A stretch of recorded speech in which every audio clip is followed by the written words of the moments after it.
రిషి గారు, మీకు అలానే పెద్దలు సత్యమూర్తి గారికి, నెట్ క్యాప్ చైర్మన్ మాణిక్యాలరావు గారికి శుభోదయం. నమస్కారం. నమస్కారం. నిన్న చంద్రబాబు నాయుడు గారు ఏదైతే చెప్పారో దాన్ని మనం రాజకీయాల్లో ఉండే ప్రతి ఒక్కళ్ళు కూడా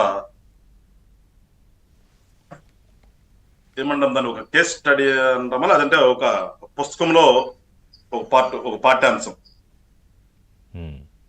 ఒక పాఠ్యాంశం లాగా తీసుకోవాలి దాన్ని. అది ఆ పార్టీ పట్టను కదా, అసలు రాజకీయాల్లో ఉన్నటువంటి ఏ వ్యక్తి అయినా, రాజకీయాల్లో ఉండేటటువంటి ఎవరైనా సరే దాన్ని ఎప్పుడు కూడా రోజు ఉదయాన్నే చూసి ఒకసారి చదువుకోవాల్సినటువంటి అంశాలు ఆయన మాట్లాడింది. నేను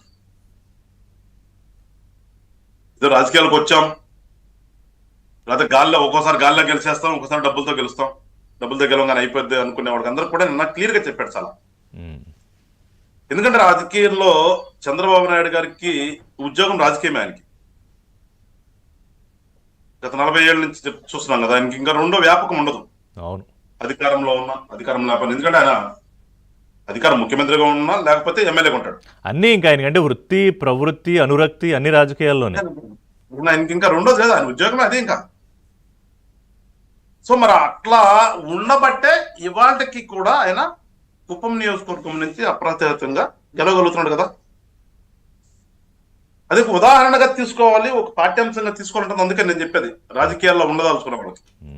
కానీ ఇవాళ దురదృష్టం ఏంటంటే రాజకీయం ఫ్యాషన్ అయిపోయింది. ఇవాళ చాలా మంది ఒక ఫ్యాషన్ గా వస్తున్నారు. అదేదో హోదాగా పరిగణించి ఏమైనా సంపాదించిన ఏదో ఒక రకంగా సంపాదిస్తున్నారు కదా, ఆ సంపాదించిన డబ్బులు తీసుకొచ్చి ఇక్కడ పెడితే ఒక 5 years మనం ఎంజాయ్ చేయొచ్చు అనే భావన. నేను వాస్తవం మాట్లాడుతున్నా తప్పు మాట్లాడుతున్నా అనుకుంటారు కానీ వినేవాళ్ళు అయితే వాట్ ఐ ఫీల్, నేనైతే ఫీల్ అవుతున్నాను. చాలా మంది అట్లా ఉన్నారు. ఇవాళ ఇట్లా ఉండబట్టే ఇవాళ నిన్న చంద్రబాబు నాయుడు గారు రకంగా చెప్పారనుకోండి నేను అనుకుంటున్నాను ఖచ్చితంగా. అసలు ఒకసారి ఎమ్మెల్యేగా గెలిచిన తర్వాత ఆయన యొక్క డ్యూటీ ఏంటండి, ఒక్కొక్క నియోజకవర్గంలో దాదాపు 1,50,000 ఓట్ల వరకు ఓట్లు 1,50,000 వరకు ఖచ్చితంగా ఉంటాయి కదా, మినిమం 1,50,000 ఓట్లు ఉంటాయి అనుకుంటారు. సో జనాభా ఎంతమంది ఉంటారు, దానికి 3/4 వేసుకోవచ్చు మనం ఖచ్చితంగా ప్రతి ఇంట్లో కూడా. సో ఒక్కొక్క నియోజకవర్గంలో 4-5 లక్షలు ఉండేటువంటి ఒక టెరిటరీకి నిన్ను ప్రభుత్వ పరంగా ఒక అధికారం దమ్మా లేకపోతే ఇంకోటి దమ్మా, రాజు అనుకుందాం, ఏదైనా కానీ ఇవాళ రాజులాగానే ఫీల్ అవుతాను అనుకోండి. అట్లా ఉన్నప్పుడు నీ వ్యాపకం ఎలా ఉండాలి, చంద్రబాబు నాయుడు గారి లాగా ఉండాలి కదా. అసలు ఒకళ్ళు వెళ్ళమని చెప్పేదంటే అసలు ఒక నీ పార్టీ అధ్యక్షుడు కానీ లేదంటే ముఖ్యమంత్రి ఉన్న వ్యక్తి కానీ మీకు చెప్పాలన్నా వెళ్ళమని. రోజు ఏదో ఒకటి ఖచ్చితంగా నియోజకవర్గంలో ప్రజలకి అన్ని లక్షల మంది ఉన్నప్పుడు ఖచ్చితంగా వాళ్ళకి ఏదో ఒక సమస్య ఉంటుంది కదా. నిన్ను ఎన్నుకున్నందుకు ఆ ప్రాంతానికి వాళ్ళ సమస్యను తీర్చుతావనే కదా, తీర్చాల్సిన బాధ్యత నీ మీద ఉంది కదా ఎమ్మెల్యే అయిన తర్వాత. అంటే ప్రజలకు అనునిత్యం అందుబాటులో ఉండాలి కదా. అక్కడ ఒకడికి ఏదైనా అవసరం కావచ్చు, లేదంటే ఒకడిని ఇందాక మాట్లాడుకున్నట్టుగా గంజా బెచ్చనో ఇంకొకటో వచ్చి వాళ్ళని కొట్టొచ్చు.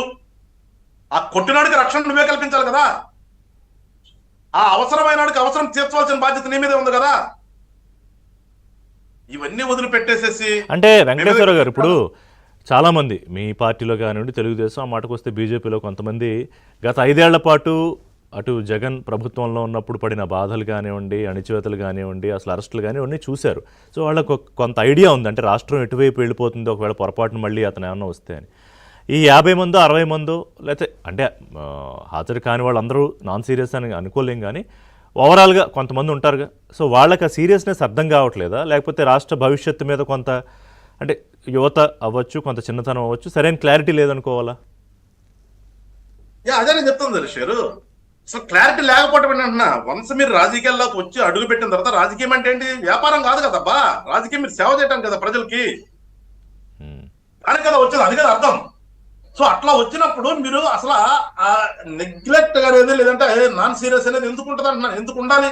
అవును, ఒక పక్కన మీ పార్టీ నాయకుడు కానీ లేకపోతే ముఖ్యమంత్రి కానీ లేదంటే మా పార్టీ కానీ ఇంకోటి ఏం తీసుకున్నా అసలు వాళ్ళు రాష్ట్రం అభివృద్ధి చేసుకుంటే వెళ్ళాలి, ఏ రకంగా అభివృద్ధి చేయాలి రాష్ట్రాన్ని, రాష్ట్ర ప్రజలకు మనం ఇచ్చినటువంటి వాగ్దానం కూడా తీసుకొచ్చి పక్కన పెడదామండి. అసలు మన ప్రజలు మీరు పరిపాలన చేయండి అని చెప్పేసి మనకు ఓట్లేసి మిమ్మల్ని గెలిపించి పంపించిన తర్వాత పరిపాలన అంటే ప్రజలకు మంచే కదా.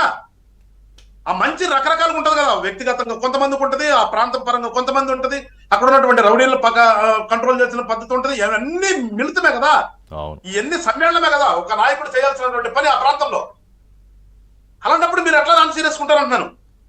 అసలు కసపు తీసి పక్కన పెడతాం, జగన్మోహన్ రెడ్డి భయం అనేది కసపు పక్కన పెడతాం. అసలు మనకి ప్రజలు ఒక బాధ్యత ఇచ్చారు కదా ఓటు ద్వారా.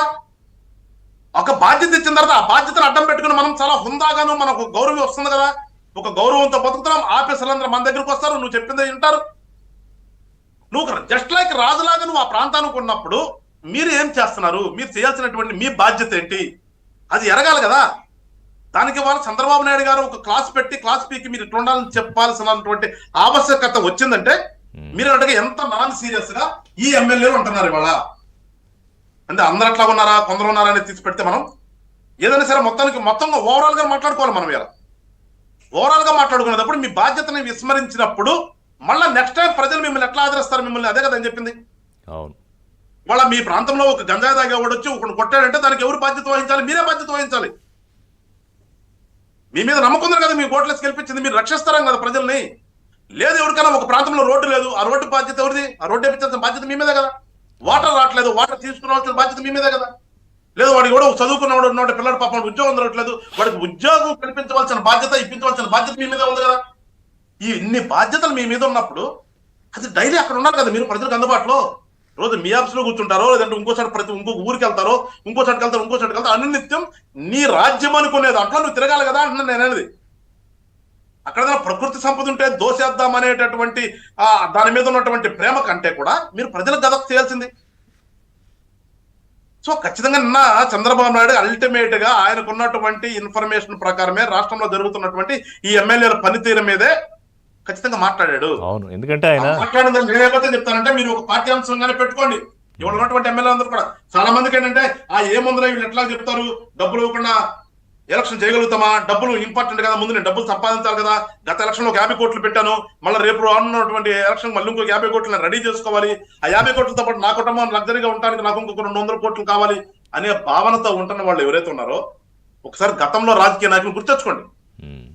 గత రాజకీయ నాయకులు డబ్బులు లేకుండా రాజకీయాలు చేశారు. ఉన్నటువంటి డబ్బులను కూడా ప్రజల కోసం ఖర్చు చేసి లాస్ట్ స్టేజ్ లో ప్రజల ప్రేమతో మాత్రమే రాజకీయాలు చేసిన వాళ్ళు చాలా మంది ఉన్నారుగా మన రాష్ట్రంలోనే. చనిపోయే టయానికి వాళ్ళు తినడానికి కూడా తిండి లేకుండా చనిపోయినటువంటి రాజకీయ నాయకులు చాలా మంది చూసేవాడి మనం. అవును, ఒకసారి వాళ్ళు గుర్తుంచుకోండి. వాస్తవం మీరు చెప్పిందంతా. ఎస్ ఎస్ కొంత కట్ గా చెప్పారు, అర్థం అవ్వాలి. ఎందుకంటే ఇంకా లాలించి బుజ్జగించుకుంటే అవతల వైపు ఉన్న రాజకీయానికి ఇంకా మనం నెమ్మదిగా మెత్తగా చెప్తే అర్థం కాదు. ప్రజలు కూడా అర్థం చేసుకోవాలి, ప్రజలు కూడా ఆలోచించాలి. ఎగ్జాక్ట్లీ ఈ యాంగిల్ మాట్లాడదాం వెంకటేశ్వర గారు. అంటే ఇది ఒకటి ప్రజాప్రతినిధులు